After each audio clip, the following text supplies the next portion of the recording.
Hello, I'm Christine Mundo. It's good to have your company. Nigeria's Boko Haram has claimed responsibility for the abduction of hundreds of schoolboys in the north of the country. The Islamist extremist group's leader, Abubakar Shekau, sent an audio message to a local newspaper saying the students were kidnapped because Western education is against the tenets of Islam. Now, more than 330 boys from a government secondary school in the northwest state of Katsina are missing. Authorities say bandits are responsible and that they're negotiating the release of the boys with the attackers. We'll hear from Nigeria's former education minister and the leader of the Bring Back Our Girls campaign after this report. Waiting for news of her child. Her son, one of the boys snatched from a school on Friday.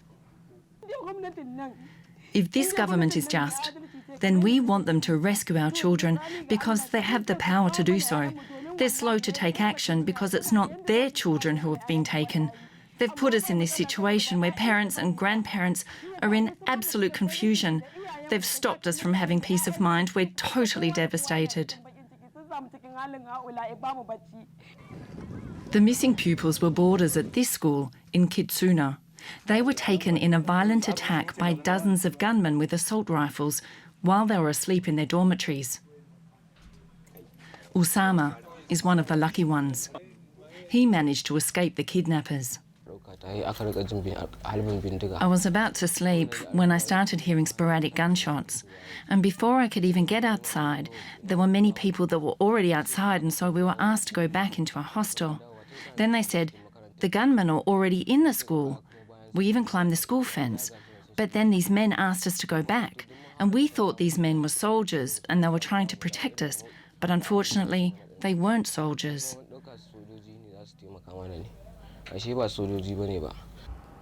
Many details of the raid on the school and its aftermath are still unclear. My son is one of the boys that has been abducted. We heard that security forces saw our boys surrounded by the gunmen on top of a hill. We want the government to help security forces rescue our children. We just want to see our boys in whatever condition so that we can have peace of mind. At this stage, it's still unsure how long parents like her will have to wait. As we heard, jihadist terrorist group Boko Haram claimed it kidnapped the boys. I asked DW correspondent Feroz Chukurwa in Lagos how likely that was, given the authorities in Katsina said local bandits were responsible and that they now appear to be negotiating with those bandits. Well, it depends on who you ask. So Boko Haram has come out and released an audio claiming that they actually did the kidnap. However, we spoke to a DW correspondent who is on the ground, who actually said that local people there do not believe that this kidnap was done by Boko Haram. They believe it was done by bandits in the local area. The reason being that these bandits, they claim, have been operating in the area for over 10 years. And they've tried to attack the school about 3 times, but have failed on those 3 times.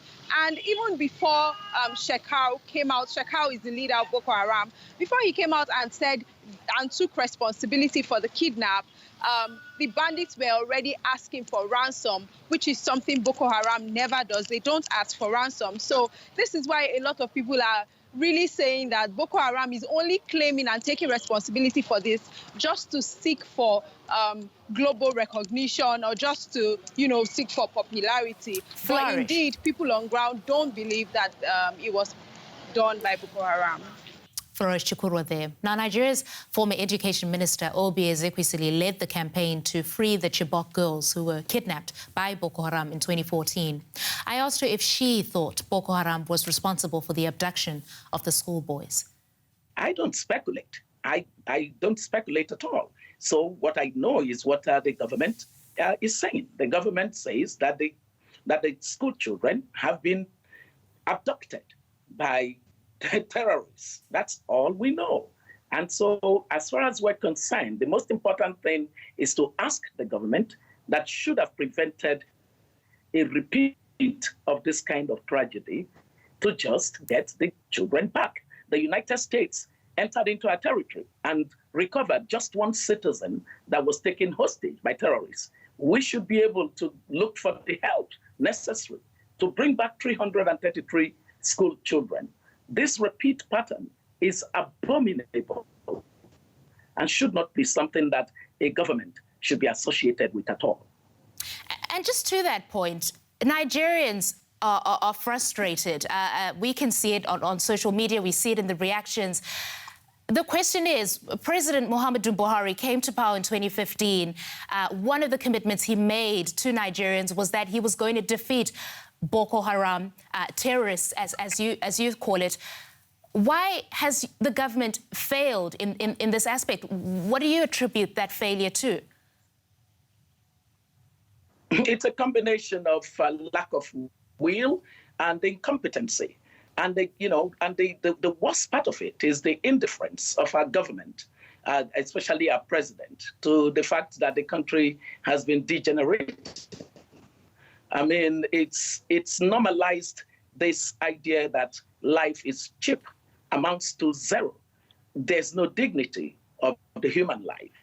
And we see it over and over again in the people slaughtered. And it is not a good thing. It is not something that you want your younger generation to grow up with. Unfortunately, we have to call it what it is. It is a perpetual case of poor governance of my country.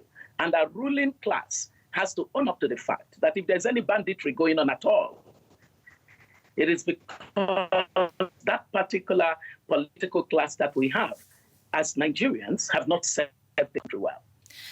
The government says it's doing everything that it can. In fact, as we speak, it's coming into the headlines that the governor is in talks, or at least authorities in Katsina State are in talks with the kidnappers, just going back to Boko Haram.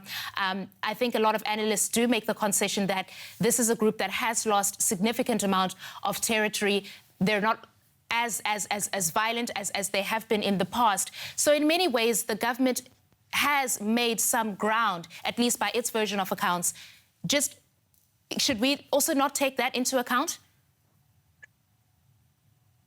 Well, I don't think that if anyone were living in the northeast of this country or the northwest of this country, if one has been losing family members, as we have seen in this country, at the times that your organizations are not reporting news on Nigeria, a lot of lives are lost.